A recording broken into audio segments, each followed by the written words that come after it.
Moving along on this Wednesday on Halftime, we go to Bill King, our good friend from Nashville Sports Radio, the king of college football talk. Bill, how you doing today? What's new? Hey, guys. Good to be here. Absolutely. We feel really confident about a football season approaching right now, and so another thing that we've tried to do is focus a little bit more on position battles, first few opponents and stuff like that. So a lot of us here in Arkansas think that the Hogs may have an opportunity to actually win 2 of their first 4 games. Open with Georgia, tough one. Then go to Starkville, winnable. Then go to Auburn, tough one. Home against Ole Miss, winnable. What do you think about Arkansas's chances, perhaps, to start the season 2-2? Well, let me put it this way. If the football gods stop me as I'm walking down the street, saying, hey, Bill, I got a deal for you. You get to speak for Arkansas first 4 games. You can take 2-2. I'll give it to you right now. You don't have to play the games. Or you take your chances. I take the safe 2-2. So that's how I answer that one. Now, I'm not saying they'll be lucky to win those 2. I'm with you. I think those are winnable games, but I don't think the other 2 are winnable. Yeah.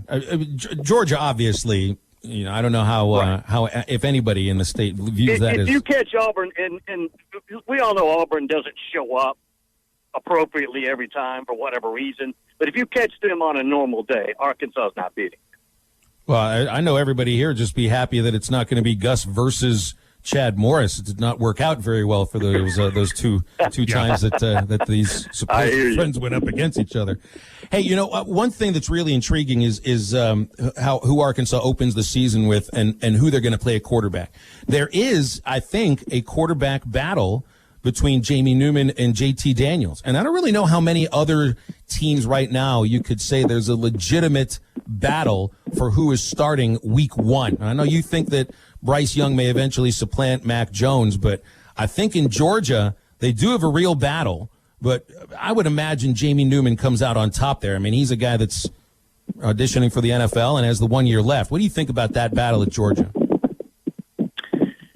Yeah, I think just, again, not that it's practice reps, but he's been there a while. So I would think Jamie Newman trots out first no matter what. Now, again, maybe something just dramatic's happened in a scrimmage or a practice that you and I aren't privy to. I would say that he trots out first, and then it's game on.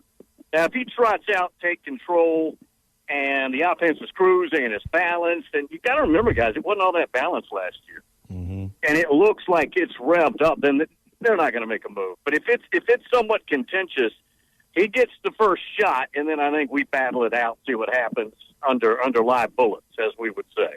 But do you expect that Georgia's got more of a passing game than they did the last couple of years? I mean, the rushing game has always been great. They kept Jake Fromm upright, didn't allow a lot of sacks, but there just wasn't a lot of production in the passing game. With Todd Monken as the new OC and you got a couple of new quarterbacks, you think they might add passing game to their game?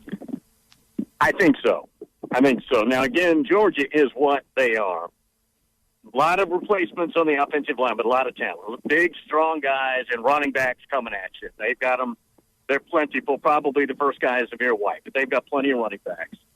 And they're a little thin, a little inexperienced at tight end, but the receiving corps won't have big numbers, meaning various routes and players that you can go to, but they would be talented with the choice 2 to 3 that they target. I would expect them to be a little bit more balanced. If not, they may be a disappointment. Now again, guys, we've got a couple that the thinking is they probably have the best personnel and the best defense coming back in America. Mm-hmm. So you have to weigh that against what your struggles may be offensively.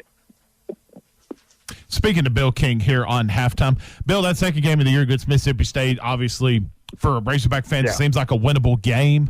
But when you think of like the air raid offense that they're known for, that is Mississippi State right now built for an air raid style offense that they're wanting to bring to the table, or is this going to take some time for Mississippi State to kind of transition into that role?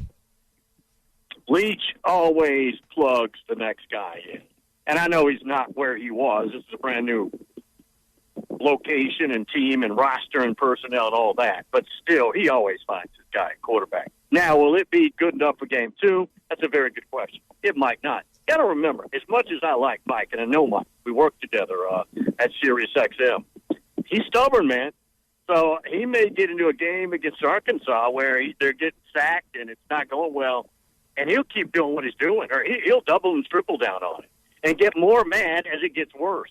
So he's prone to do that too. It works both ways with him. But eventually, you guys know, he could take a random pile of rocks in a driveway and get 280 yards passing and 190 yards running at him. He's that kind of guy. Is the air raid something, in your opinion, that can work in the SEC? I mean, we've seen different spread offenses work, and particularly spread offenses that sometimes get under the skin of, like, Alabama, per se. Especially, and I kindled that with the time of, like, when Arkansas would play Alabama during the Brad Bielema years. We never kind of got over the hump, but Arkansas always played them tough.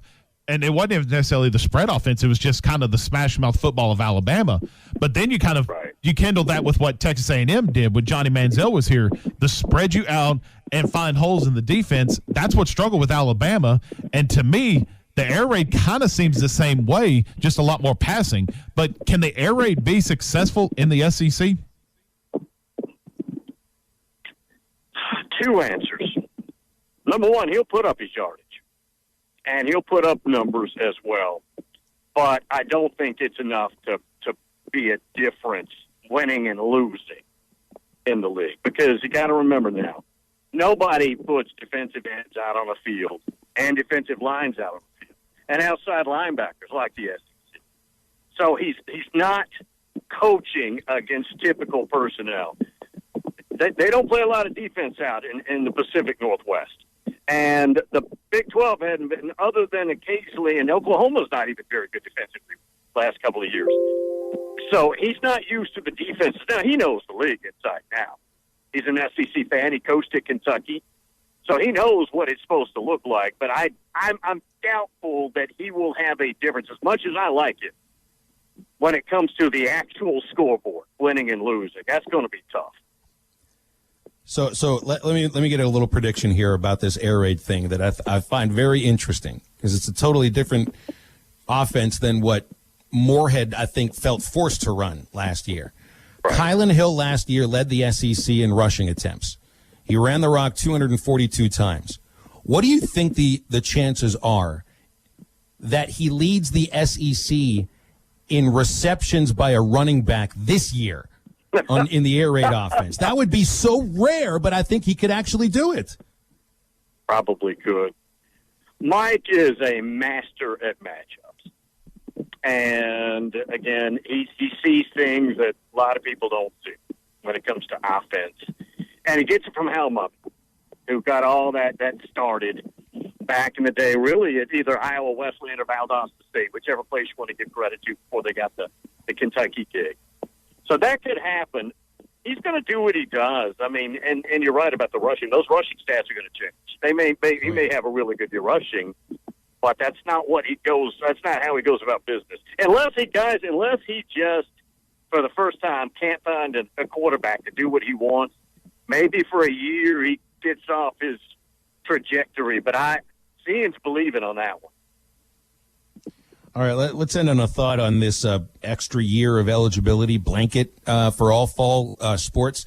So I went by Arkansas's ballpark the other day, and the baseball team is in, and they have more players right now, I think, than they've ever had before, certainly in a long time. 56 players, I think. So I just asked, what's it like to have that many players around? And they look at me like they're cross-eyed. They're just not used to it. Those are just 3 coaches, though.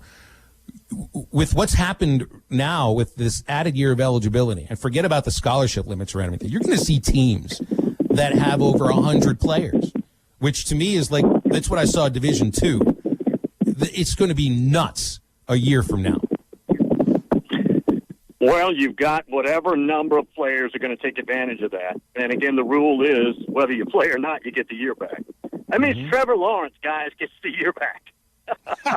Like, I'm not suggesting he's going to use it, but that means Cade Mays, who just got rejected in his transfer to Tennessee, from Georgia gets a year back that he wasn't going to get, at least originally until he appeals.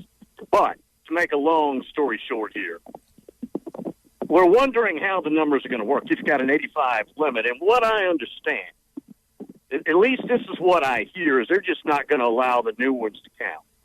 So if you've got, well, I'm just picking a number. Let's say you have 20 guys take advantage. It could be more, but let's just use 20. Those 20 that take advantage of that 1 year exception won't count on the 85, is what I'm told. Otherwise, you couldn't do it. Or otherwise, you'd have to run people off to make it work. And you're right. You're bringing in a class of, let's use that word again, that number. Let's just say you got 20 to give, so you sign 20. They're coming in too. So it's going to be a nice olive branch gesture from the NCAA, but it brings problems with it too. It leads to a lot of hard discussions, I think, amongst the coaching staff and some players. Yep. All right, Bill, we'll leave it there. Appreciate your time as always. Thanks a lot. Thanks, Bill. Thank you, guys. Appreciate it, guys. You got it. It's Bill King from Nashville Sports Radio. We'll have him on next Wednesday as usual. So I got my fantasy football draft coming up tomorrow night. Oh, you do? I do. Got one coming up with. I got two. I'm in 2 leagues this year, and I need to try to make. We're going to do it online, but I think I'm going to try to pitch it that we can go to Buffalo Wild Wings and do it over there for a draft party. What's your team name? The Zika virus. Creative, isn't it? Because of Ezekiel Elliott. Head to Buffalo Wild Wings now. You can have your fantasy football draft over there. You can stay sauce and give the draft party what they want, and that is Buffalo Wild Wings. $29.99 for the Bubble Bundle. They've got wall-to-wall TVs to make your draft party and just your sports cravings happen. You can find Buffalo Wild Wings in Fort Smith, Little Rock, Conway, Jonesboro, and in Sherwood. And tomorrow, buy one, get one free boneless wings. That's Buffalo Wild Wings. Cherry on the top. Change my mind. Next.